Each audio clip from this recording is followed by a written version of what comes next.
I am at Starcross on the west bank of the River Exe in beautiful Devon. This is one of the most beautiful stretches of railway in Britain, and it's Brunel's Britain. Brunel who built part of Britain. And what's special about this railway track here is it was selected as a stretch for atmospheric traction between Exeter and Newton Abbot. Once the railway line would have left the coast, the trains, the locomotives would have encountered very steep gradients which would have slowed down those primitive trains from the 1840s. And Brunel had heard about the atmospheric propulsion of trains, and he went to Dalkey in Ireland twice with Daniel Gooch, his locomotive engineer, to study this new invention. And Brunel adopted it. But the cautious George Stephenson, his peer, and other engineers rejected the atmospheric railway. But Brunel was bold and took massive steps, a man ahead of his time. And the atmospheric railway entailed a pipe about 15 inches diameter of wrought iron being laid between the railway lines. There was a single track here in Brunel's time. And behind me, you can see that tower where the top is missing compared to what it looked like in the 1840s. That's a pumping house, a pumping station. And every 3 miles, Brunel had those pumping stations between Exeter and Totnes.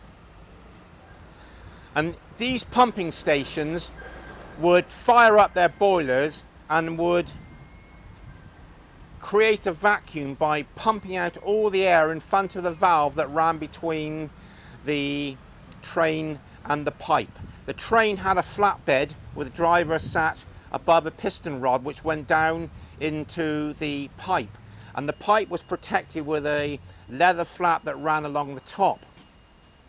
But unfortunately it got dry in summer, froze in winter. It was treated with a form of tallow to keep the leather soft, but the rats found that very inviting, and it was very difficult to maintain the vacuum. Now, passengers loved the trains because they could reach a staggering speed of 60 miles an hour. The trains could go around bends faster and up the steep hills of Devon faster, but it was very expensive to run compared to steam locomotion, because the problem was Brunel didn't link electric telegraph between the stations. So stations were pumping and burning too much coal because they didn't know when the next train was coming. And then there was difficulty in stopping this train and restarting it. So the system failed, and this was Brunel's atmospheric caper, so it was dubbed at the time. And that station that you see, the pump house, no expense was spared on Brunel's buildings. It is of stout red sandstone, massive blocks, and the money that was spent there, which you wouldn't get there today. If you look under the roof eaves, it's Italianate architecture. Now the system failed. This was one of Brunel's big mistakes, but the South Devon Railway still retained his services, and as a form of compensation he worked for a period on just as a retaining fee. So this was an expensive mistake, yet it forms a colourful part of our history. Across the road here is the atmospheric pub, and inside there, in front of the fireplace, they have a stretch of track from this railway line as a souvenir.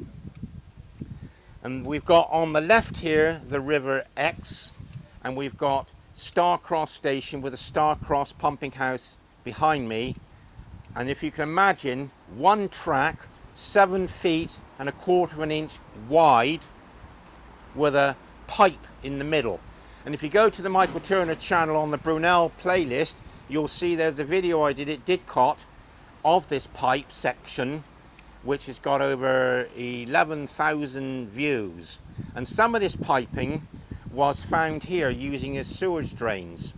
And they sold off the pipe as scrap for about £50,000, which was only 1/4 of the price that they spent on laying these pipes. Thanks for your attention.